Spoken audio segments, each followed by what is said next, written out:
Is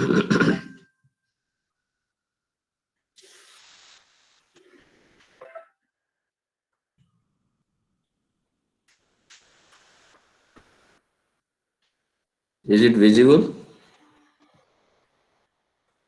Visible, sir.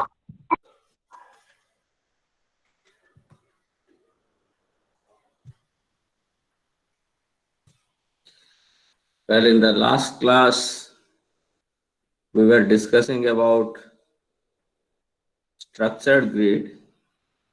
And since we are interested in structured grid, then we are supposed to ensure that the domain is rectangular and grid spacing is uniform.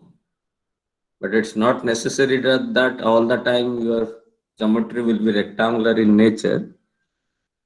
You may have a situation where you have a non-rectangular domain. In such cases, if you want to go with structured gridding, then you have to convert that into a rectangular domain. Then only you can use your uniform grid spacing in both the directions. And with that, you can get a computational domain out of the physical domain. Then you solve that equation in the computational domain. For solving that also, we require some sort of a transformation of the governing equation from the physical space to the computational space through some grid transformation techniques. When you have to solve those equations in the computational space, once you solve it there, again you transfer those values to the physical domain. And for that reason, in order to transfer them, there should be a one-to-one correspondence of the grid points from the physical space to computational space and vice versa. But this sort of activity involves a lot of mathematics, and not only that, the complexity of the mathematics increases with multidimensional problems. And apart from that, you are supposed to evaluate the Jacobian of the transformation function for all the grid points, either analytically or numerically, which itself also involves a lot of computational time. So for that reason, sometimes some people may not feel comfortable with your structured grid with grid transformation because of the increase in mathematical complexity. So what they used to do, they used to go for your unstructured grid. But problem with unstructured grid is that since the name is unstructured, in case of your structured grid, when we say that I equal to 1 or j equal to 1, that itself indicates a set of grid points. That is what the meaning of your structured grid. Like for example, when I say I equal to 1, that indicates all these grid points. So by specifying a simple I, we are specifying a set of grid points which are aligned across a line or along a line in case of your structured grid. That's why these are very systematically placed grids.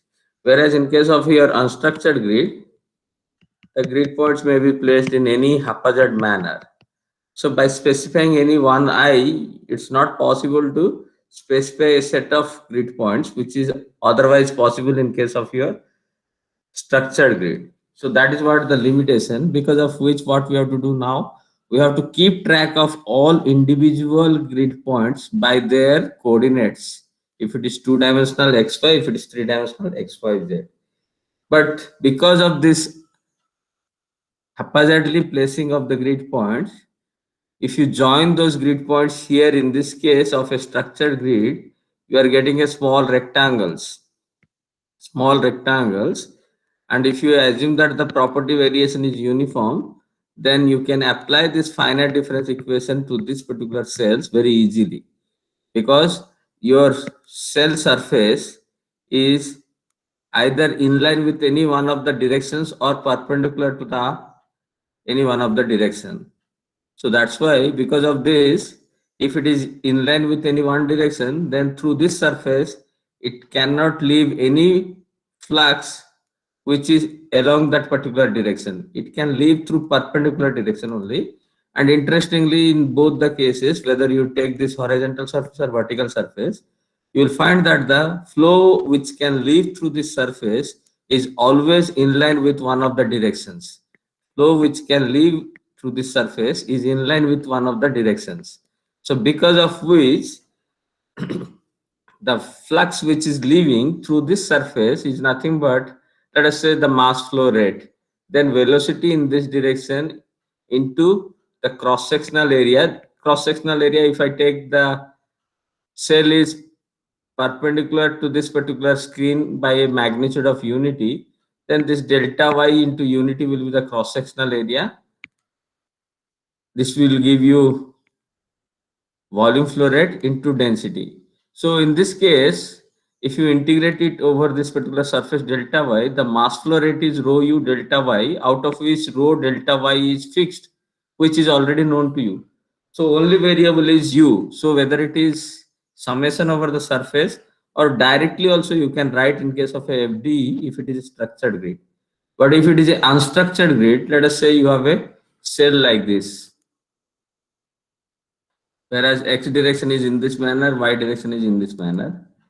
So flow leaves perpendicular to the surface, flow leaves perpendicular to the surface, but axis is somehow in some other direction rather than the perpendicular direction. Then in such cases, if you want to go for calculation of your flow rates or any flux which is leaving or entering, then you require the unit normal for that particular surface. Then you will go for a dot product of this unit normal with this particular direction of your choice. Then that will give you the mass flow rate through that particular direction. So in order to calculate those sort of activities, most of the time for this unstructured grid, we will use integral approach of your governing equation rather than the differential form of governing equation. In FDE, we will use differential form of governing equation, whereas in case of your unstructured grid, we will use integral form of governing equation. So if you use integral form of governing equation, then that means it is conservative form. So if you are using any conservative form, then whatever may be the shape, that does not make any sense, because anyway we are going to integrate it over this control volume as well as through these surfaces. So that can be done in case of your integral approach of your governing equation. That's why most of the time for unstructured grid, we will use integral form. That's what in general used in case of your finite volume method or finite element method, where integral form of governing equation is considered for the analysis. So in case of your unstructured grid, the beauty of this one is you can directly solve your problem in the physical domain. You don't have to transfer anything. But the difficulty is you have to solve it in the integral form, and that too, the grid points or the nodes are placed haphazardly. Then the question is how to place them. If it is haphazardly, what is the systematic way? Then once you place the grid points, then since we have to form control volumes out of those nodes, then we have to join the nodes. Then the minimum combination is, if it is a two-dimensional problem, you join any three nodes, you will get a triangle. So that you will get a cell with minimum points. Then the question is how to select those 3 points. So these are some of the difficulties which are imposed by this unstructured grid. But beauty is that you don't have to go for any transformation of equation. You have to solve the original equation itself, and that too in the physical domain only. You don't have to think of anything else.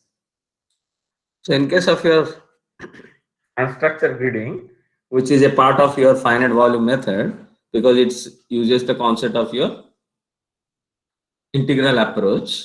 So discretization can be accomplished either directly in the physical space or on the transport computational space. That is what in general happens when you talk about broad sense, including both structured and unstructured grid.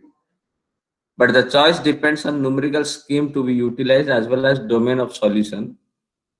Other than FDE, there are two other methods are available for the solution of conservation of flow, that is finite volume method and finite element method. So far, whatever we have discussed in the classroom, that is in line with your finite difference. or better to say that your syllabus is in line with your finite difference method. But still, there is another ways are possible. Other ways are there, which is finite volume method and finite element method. But these two methods are integral methods. And the beauty of these methods are that they are solved within the physical domain. You don't have to move to computational domain, which is there in case of your finite difference method. If you are using a irregular shape, then we will transfer that to a regular shape, rectangular shape. Then we will solve there with uniform gridding. But that is not required here. So that's why if you are solving it in the physical domain itself, the physical domain may be of any shape, any size.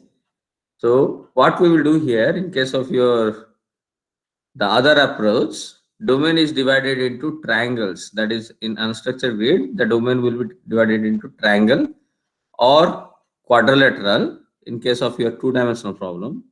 But if it is a three-dimensional problem, we will divide the domain in terms of few pyramids or tetrahedrals. So depending upon that, that will give rise to some sort of a grid volume or grid cells, control volumes under consideration, and for each control volume we have to solve the governing equations. In previously, when you are using structured grid, as I said, if you say I equal to some constant value, that itself indicates a set of points, grid points, and all those set of grid points lying on a single line. But in case of your this sort of unstructured gridding, it's not possible to place all the grid points in a single line. So that's why here, for each individual grid points, you have to note down their coordinates. So that's an extra task which you have to carry out when you are solving this sort of a problem. That means we have to uh, carry out a bookkeeping of all the grid points coordinates. Without that, we cannot solve this problem because we need the identification of these grid points and the location of these grid points. So this sort of a concept where you are solving your problem in the physical domain itself, whatever may be the shape size, is known as unstructured grid system. And in this unstructured grid systems, grid points within the domain are placed randomly. There is no systematic way. And since they are placed in random manner, that means you have to keep track of all the grid points location in your memory. At the same time, in case of your 2D problems, you can create a number of triangles using those grid points and you will solve your governing equation for all those triangles. And since it is in conservative form, then water flux leaves through one of the control volume. If it is a common edge to another control volume, then through that particular edge, it enters into the other control volume. That is what your conservative principle means. If there is a common edge between two control volume, then flux leaving through from one control volume through that edge should be equal to flux entering the other control volume through the same edge. So that is what the meaning of your conservativeness, and which is very well satisfied by this particular governing equations pertaining to our fluid flow heat transfer problems.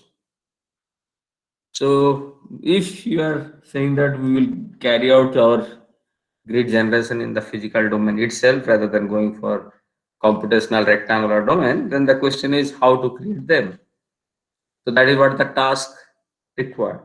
So in case of your unstructured grid, generation method involves two steps. That is, the first step is domain nodalization. That means within the domain, now first our target is to place the nodes or the grids. So this method involves placing of grid points within the domain.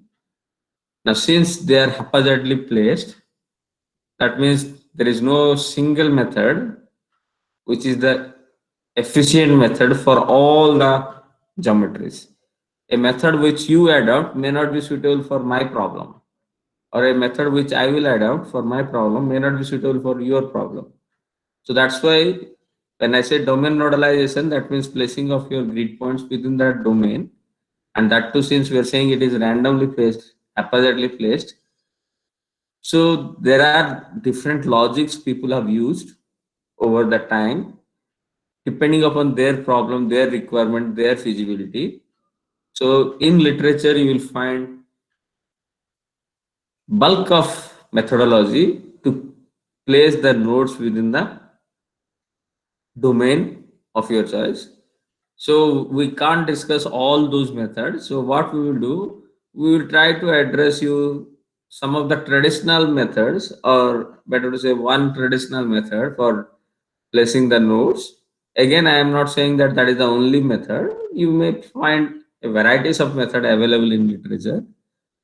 People come across different ways of placing the grades depending upon their requirement, either on the basis of geometry or basis of flow phenomena. They have created different methodology. So the first task is placing the grid points within that domain, which we say as domain nodalization. So once you place the grid points within the domain, then what we will say that now you have a geometry with a number of grid points within that. Then if you want to solve it using your integral approach, you can't solve for the whole domain. Then what you have to do, you have to divide the domain into small parts. And in order to divide that, what we will do using these grid points, we will try to create small control volumes by joining the grid points. And the minimum possible combination of creating a cell is joining three grid points, which gives rise to a triangle. Now, if the question is joining three grid points, then if you have infinite or very huge number of grid points are there, then which 3 points we have to select to create a triangle? There are varieties of combinations are there. Then which 3 points we should create join so that we will create a triangle of our requirement. Now that particular concept of creating the triangle is known as your domain triangulation. So using this method, we will create the triangles using the grid points which are already placed because of the previous method within the domain of our choice or the physical domain. Here also there are varieties of methods are available, but for the present analysis, our attention will be focused on two traditional methods, that is advancing front method and Delaunay method. Now coming to the domain nodalization, now let us say you have a physical space which is given by this figure. The physical domain is some sort of a doubly connected domain. That means you have a bigger size domain within which there is a foreign body. If you remember your elliptic grid generation technique, in case of doubly connected body, when we said that if you shrink your domain, if it ends up with a point, it is simply connected body. Rather than if it ends up with a body, rather than if it ends with the shape of the foreign body which is placed within the control volume, then it is doubly connected. And if you have multiple bodies of that kind, then it is known as your multiply connected domain. So in this particular case, let us say you have a physical domain which is given like this. So the outer surface of the domain is the outer one.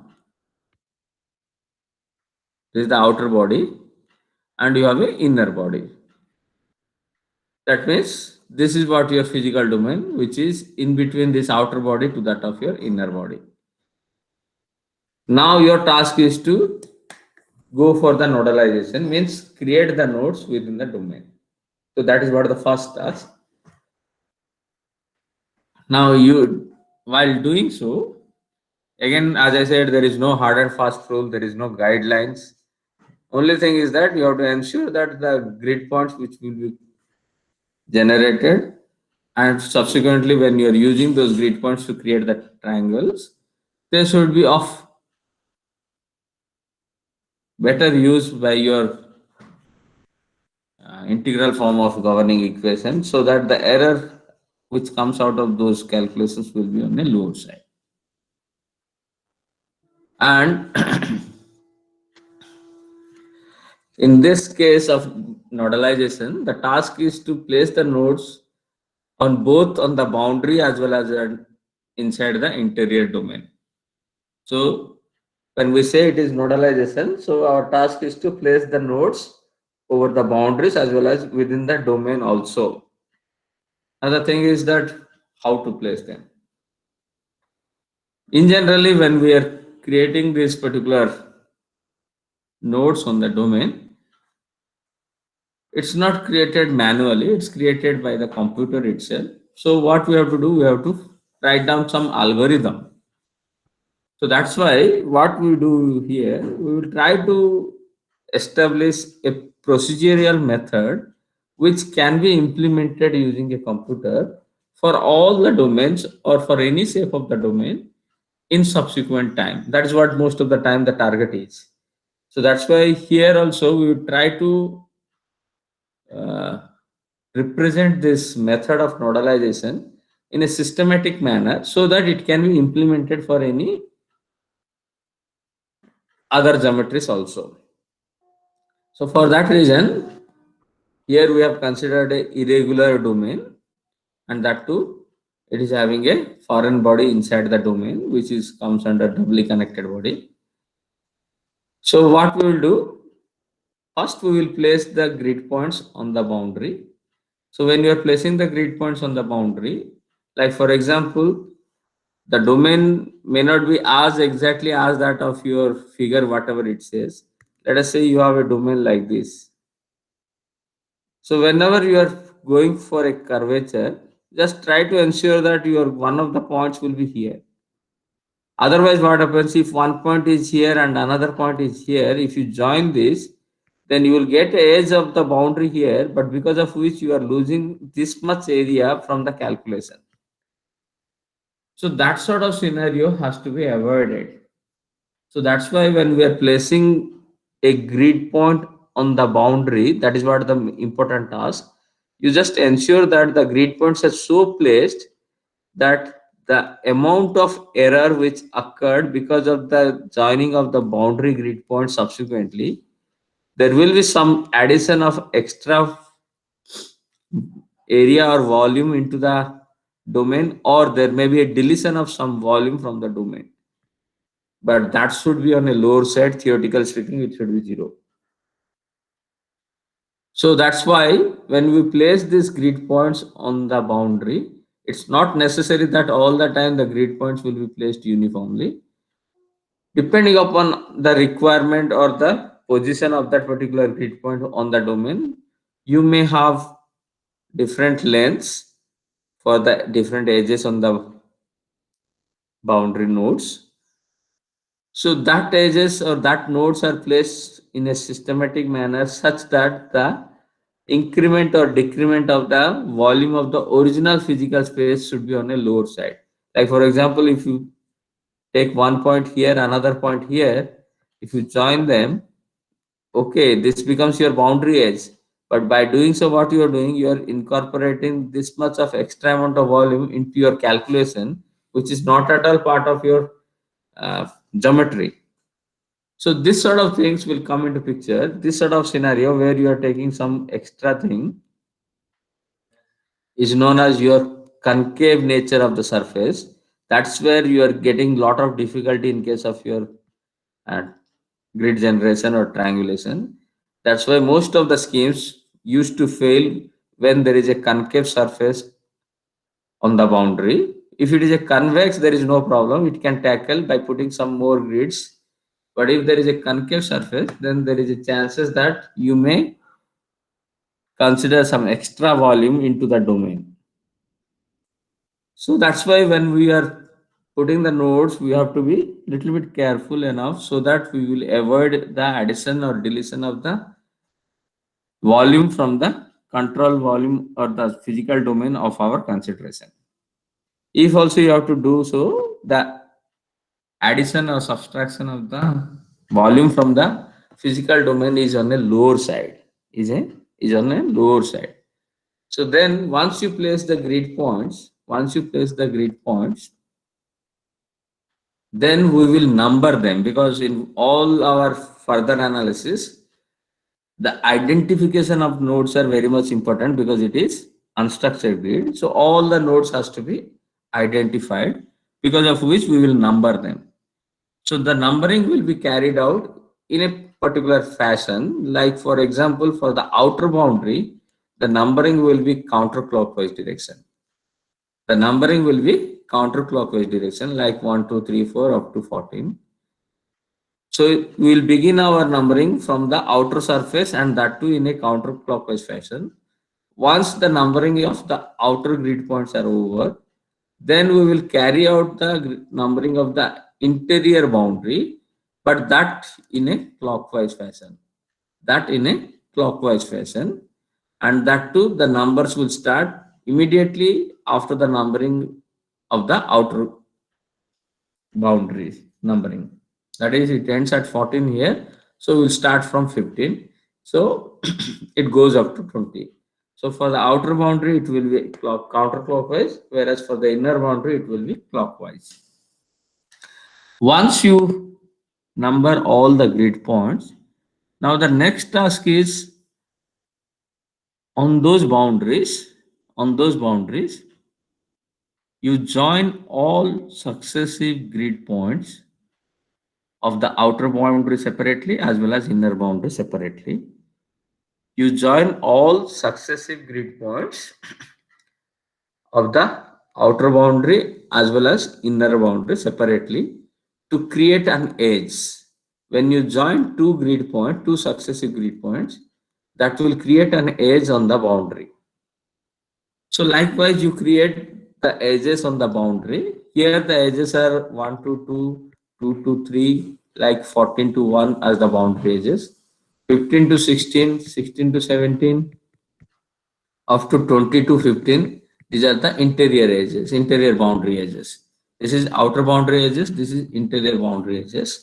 So by joining all those successive grid points, we will create edges on the boundary. Once you create the edges on the boundary, then in order to place the interior nodes, because now the node placement of the outer boundary is over, as well as your boundary edges are also created by joining successive grid points. Then the question now is how to place the internal grid points. Since there is no systematic way, so we will follow one of the methods. So what we will do in this case, the first task is for the whole domain, we will find out what is the minimum y coordinate and what is the maximum y coordinate. What is the minimum y coordinate and what is the maximum y coordinate? That you can check with the coordinates of all these grid points. If you check the coordinates of all these grid points, internal as well as external, then from those grid points you will find out what is y minimum and what is y maximum. That means you have to write a small loop algorithm which will find out what is the y minimum of this particular domain, what is the y maximum. So by doing so, what we will get from this one? By doing so, we will get the idea that what is the extent of this domain in y direction. What is the extent of this domain in y direction can be done by the help of this y minimum and y maximum. Now, once we get this y minimum and y maximum, then the next task is, since we have already created the edges on the boundaries, since we have already created the edges on the boundary, what we will do, we will sum the lengths of all the edges, we will sum the lengths of all the edges and then divide it by the number of edges on the boundary. That will give you the average length of those edges which are placed on the boundary. Average length of your edges which are placed on the boundary. So you sum all the edges on the boundary and make an average of that one, then that will give you L average. That will give you L average. So this is nothing but summation of Lj divided by N, where Lj is the length of jth edge. Jth edge means, like, say for example, if I say this 1 to 2 is the first edge, this is second edge, this is third edge, like that, this is 14th edge, and this is 15th, and this is 20th edge. So if you sum them together, all together 20 edges are there. Then you will get what is the average edge length for this particular configuration which you have created. So once you know the average value of your domain or the boundary edges, then what we will do with that value of L average, now we will create a set of horizontal lines across the domain. We will create a set of horizontal line across the domain such that the gap between two successive lines are equal to L average. The gap between two successive lines are equal to L average. So by doing so, we will have some imaginary lines, imaginary horizontal lines of different levels between y minimum and a y maximum across the domain is created.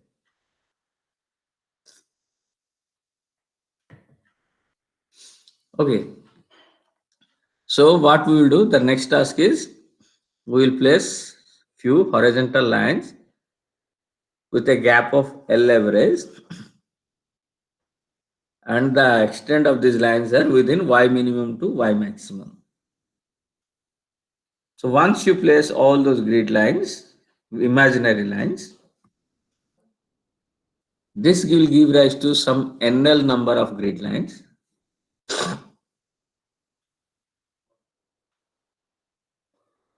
So this will give rise to NL number of grid lines in the domain, and this NL number of grid lines can be found out in this manner. It's not necessary that all the time it will be an integer, but it will be near to integer. If you are getting a fractional value of NL, then just make it nearer to the integer value. Let's say, for example, you are getting 3.9, then you make it 4. Then for the 4, what should be the gap between these two? You recalculate, then you place those lines. Okay. So likewise, we will place the lines at a gap of L average. This L average, whatever you have evaluated, may not be a final one. Once you get that L average, then you calculate what will be NL. Then you make it an integer value. Then you recalculate what should be the L average for this particular line placing. That is y max minus y minimum divided by NL, which is now rounded up. Then that gives you L average for this particular successive grid line spacing. Then you will get some lines, imaginary lines drawn within the domain. So that will give you a set of lines, but still we have to place the grid points.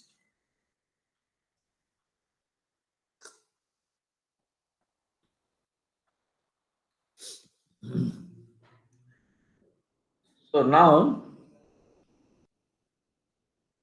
the next task is, since you have already drawn NL number of grid lines, imaginary lines. So now the task is to know that where these lines intersecting your boundary edges. Two things. One is the position, and the second thing is to which edge it is intersecting. To which edge this particular line is intersecting. So that is what we have to find out. So the first task is where it is intersecting. The second one is to which of the edges it is intersecting. To which of the boundary edges it is intersecting.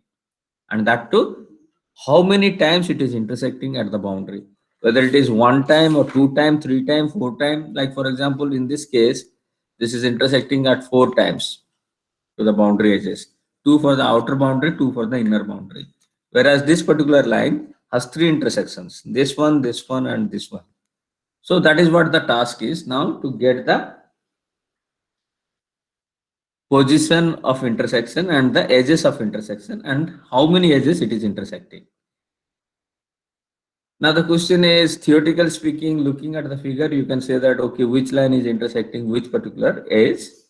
But since we are doing everything through a computer programming, so there should be some logic to find out the intersection points of all those lines, horizontal lines on the boundary. So doing so, the logic is very simple. You fix any one of the line of your choice, any line of your choice. It's up to you. You can take it randomly. Like say, for example, you are taking this particular line for which the y value is d.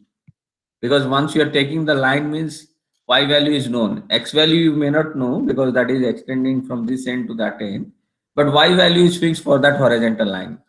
Any point on that horizontal line, y value is fixed. So that line, let us say this is equal to y equal to d.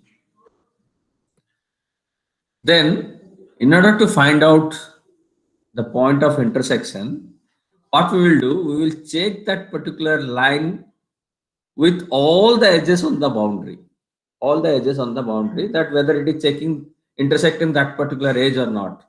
So we will check the possibility of intersection of that particular line with all the boundary edges, that is including external as well as internal boundary. Now, how to confirm if you are checking with each individual boundaries, then how to confirm that whether there is an intersection existing between these two edge as well as this line. So let us say you have a line like this, sorry, edge like this, and edge numbering is from counterclockwise. Let us say this is inside domain. So this will be numbered I to K. So if you have an edge I to K, and if you have a horizontal line, which is three possibilities are there, either it may be above or it may be intersecting or it may be below. Now let us say if you have an intersection of this particular horizontal line y equal to d with that of your edge ik, with that of your edge ik.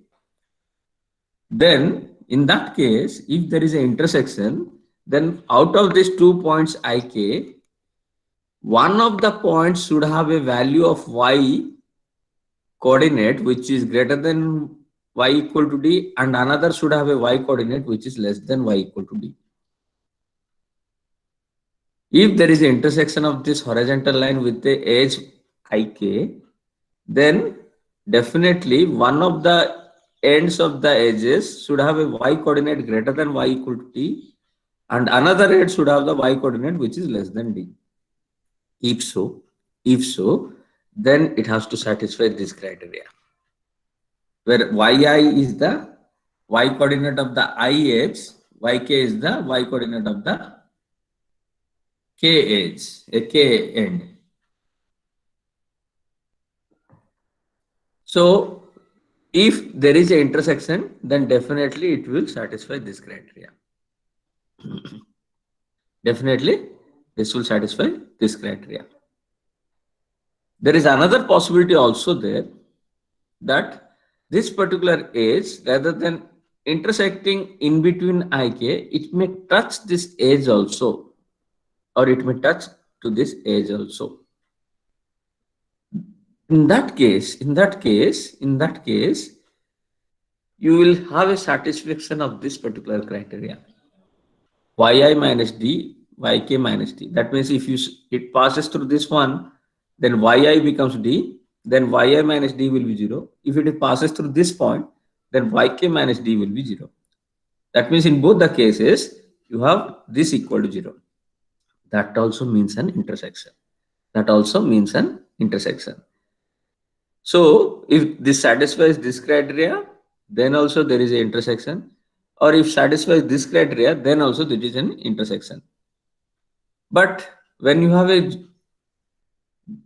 domain and the boundaries are connected by some of the edges, that means after this ik, there may be another edge like this, kl, or before this, let us say gi. This sort of edges will be there because there are continuous edges on the boundary. Now, if it passes through this particular end of the edge or the nodes of the edge, then the question is, if it is passing through this I, then where to place this one? That this particular line is intersecting this edge or this particular edge. because that may be belong to both the edges, but that cannot be placed in such a manner that it is intersecting both the edges. So in order to make a conclusion when it is passes through the ends of this particular edge, the further conclusion is this particular condition. What is this condition?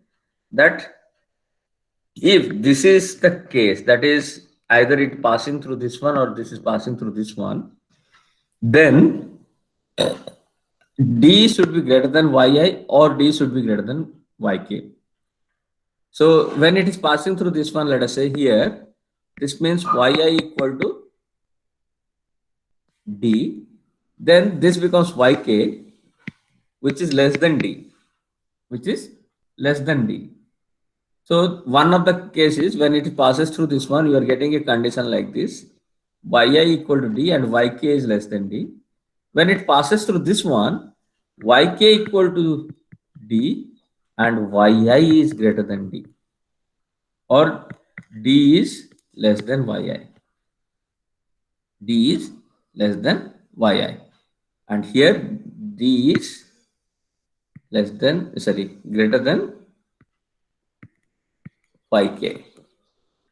So out of these two lines, how to decide which line belongs to which of the edges? Now in the first case, for this particular line which is passing through the grid point I, will give rise to a condition like this, that is yi equal to D, and second case is D is greater than yk. D is greater than yk. But whereas in this case, yk equal to D, that is the second one, yk equal to D, and for the other one, D is less than yi because it is below this one. So out of these two conditions, if you check this requirement, D is greater than yi or D is greater than yk, this is satisfied by this particular situation rather than this one. This situation is not satisfied by this particular statement, whereas this is satisfied. So that's why this particular line, if you are getting a line passing through the edges, then this particular line will be termed as this line is intersecting edge I, K. But whereas this particular line, we won't say that this is intersecting IK, rather we will say that this is intersecting KL. This is intersecting line KL. So that is what the meaning of this particular line. So by doing so, we will calculate, or sorry, we will check that these horizontal lines are intersecting which of these boundary edges. So when you say it is intersecting, means it may be intersecting in between or it may be intersecting through the ends of the edge. If it is through the ends of the edge, then that particular end should be evaluated in this particular fashion B. That is, if it is passing through the ends of the edges, then the y minus d into yk minus d will be definitely 0. But apart from that, the other condition of selecting the edge is d should be greater than yi or d should be greater than yk. Then only you can say that that particular horizontal line intersecting edge ik. So that's how we say that this particular situation comes under intersecting yk rather than this one. This will be comes under KL. So once we know, or once we found out that the point of intersection of your line y equal to d to the boundary edges, so we will confirm that okay, this is the point of your intersection. Then the question is now, what is the coordinate of that intersecting point? So the next task is the coordinate of your intersecting point. So this is your ik point, ik edge, and this is your y equal to d line. So if you are interested for the coordinate of this intersection point, since it is a horizontal line, one coordinate is fixed, that is y coordinate equal to d only, because everywhere this is horizontal line with y equal to d, means y coordinate is fixed. Then you require x coordinate. So in order to get the x coordinate, you know the x coordinate of I and you know the x coordinate of k, because these are all boundary nodes, and for all the boundary nodes, we have started by placing those grid points You started by placing those nodes on the boundary first.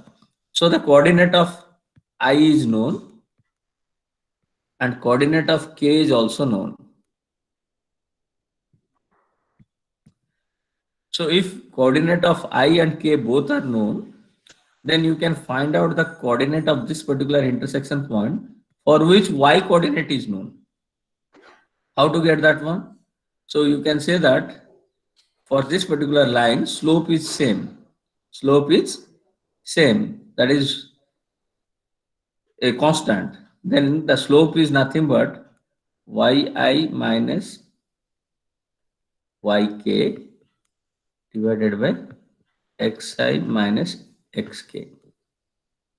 So if this is the slope, and if you are interested to know what is the x value at this point, then we can say that using these 2 points, if you are writing the slope, then that slope, same slope, will be written as, okay, let us place one extra slide.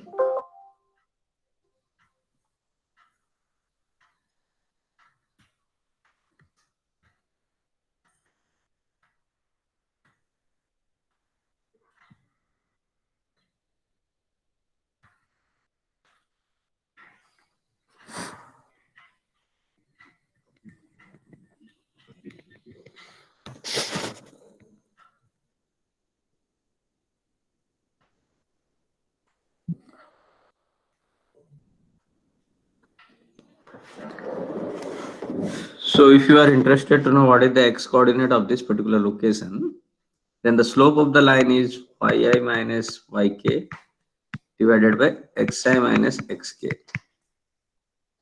And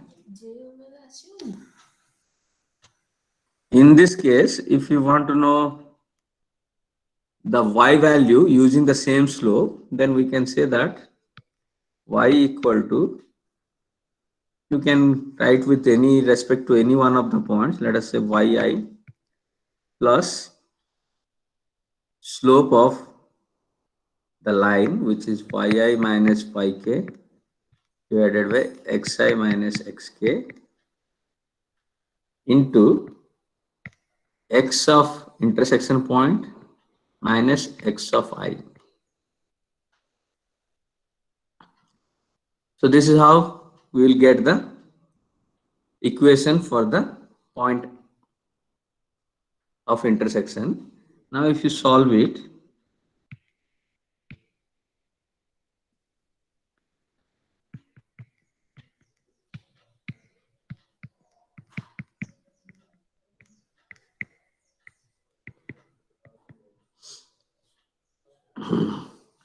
or which gives rise to x equal to xi plus slope into xi minus xk.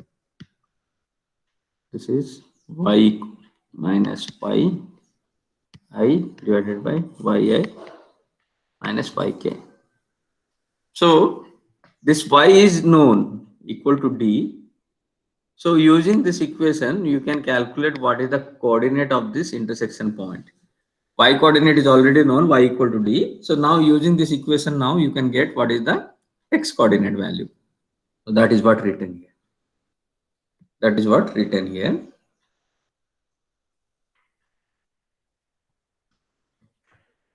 So once we know the coordinate of the intersection points, that will give you an idea that where it is intersecting, and before that we have found out that which of the edges is intersecting by that particular line. Now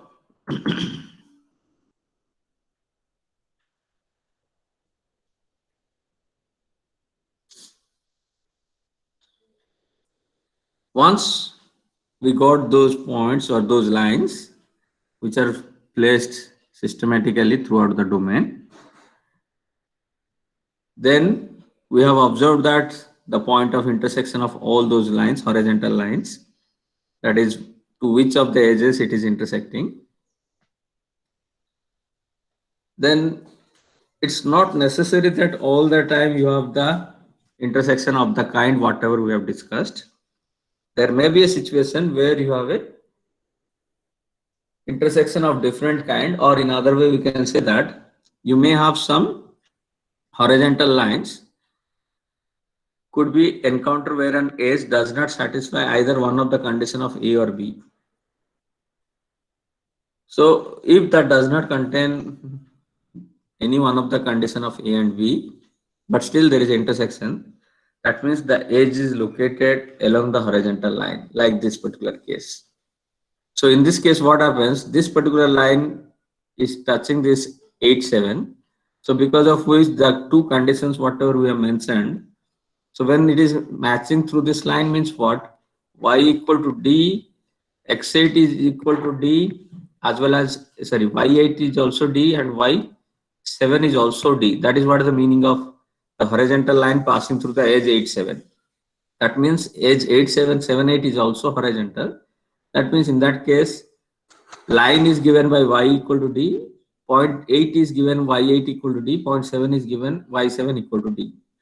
So if that is the situation, like if you go for this condition, whatever we have discussed, this is anyway, it won't satisfy because both the cases yi is equal to d, yk is also d. So that should be equal to 0 means it is satisfying this criteria rather than this one. This is satisfying this criteria, but when you check this one, it is not satisfying any one of these.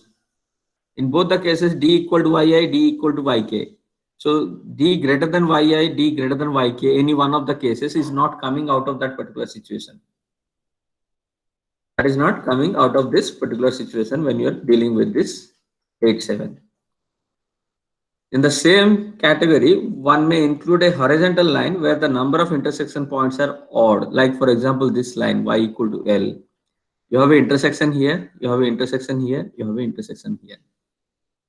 So apart from the lines where you have a ordinary intersections either in 2 in number, if it is intersecting only the outer edges, or it may be 3 in number when it is intersecting outer edges as well as one of the nodes of the internal edges rather than the internal edges. It is just touching the node. In such cases, you have odd number of intersections. Then in these two categories, one is when the line is passing through the edge itself, the whole length of the edge is passing through that line. And second is if you have odd number of intersection point, then this category of lines are known as your unqualified lines. This category of lines are known as your unqualified lines. That is, this particular line and this particular line is known as your unqualified lines. Whereas if you have only even number of intersections like other lines like this one, you have 1, 2, 3, 4. So if you have even number of intersections, that is either 2, 4 or 6, then that sort of lines are known as qualified lines. Then that sort of lines are known as qualified lines.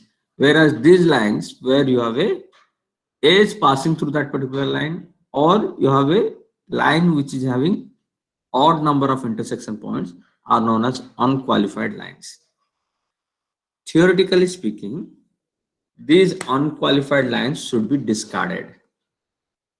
This unqualified lines should be discarded and you have to take all the qualified lines. But the problem is if you discard the unqualified lines, then some of the lines may get deleted or omitted. Then in that case, the distribution of grid points may not be uniform. That means there may be some zones where the vertical distance between two lines will be very high because of deletion of some lines in between. And in some zones, that distribution may be uniform. That means it will give rise to some sort of a non-uniformity of placing of the grids within the domain. That means some area will be there which is populated with grid points at the nodes, and some area may be there which is not at all populated. But that sort of scenario is not good for our numerical calculation. So what we will do,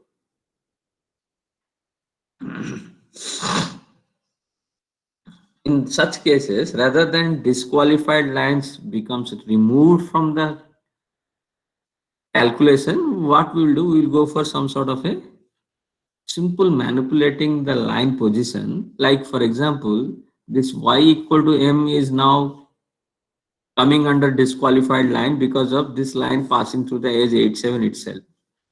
So what we will do, we will just change the position of this y equal to m to another location, y equal to m plus alpha times of L average. This alpha is a fraction of value between 0 to 1, a very small value. That means if you multiply L average by a small value and if you add it to m, now that means that becomes the new position of your this line. So by simply moving the line by little bit towards the upper side, you could able to eliminate this particular criteria which you are encountering there.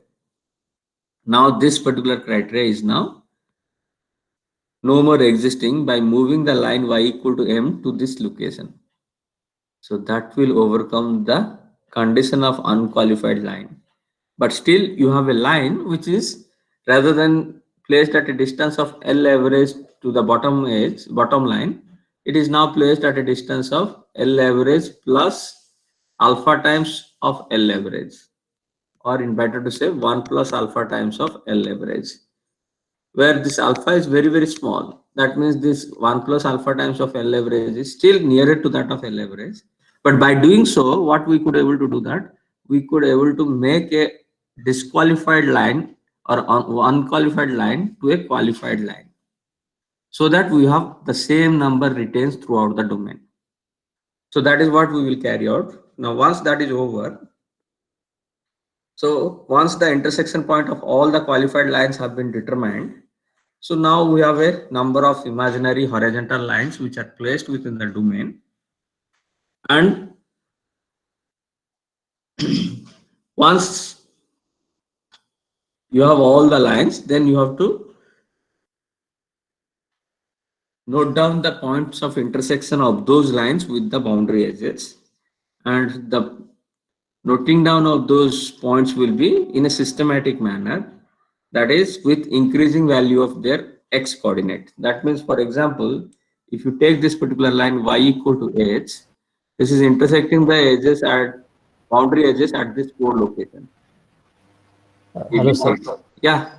Sorry to interrupt you, sir. We have class at 9, sir. How come? Here he is taking some extra class, sir. Who? Chandramohan, sir. Actually, he shifted the afternoon class to morning, sir, actually. Every week on Thursday. You could have said the same thing to me in the beginning so that I could have shifted to 9 o'clock rather than 8 o'clock. Because taking 8 o'clock in winter is also tough. Okay. So next class we will start from here. Okay, sir. Thank you. Any doubts? No, sir. Okay, very good.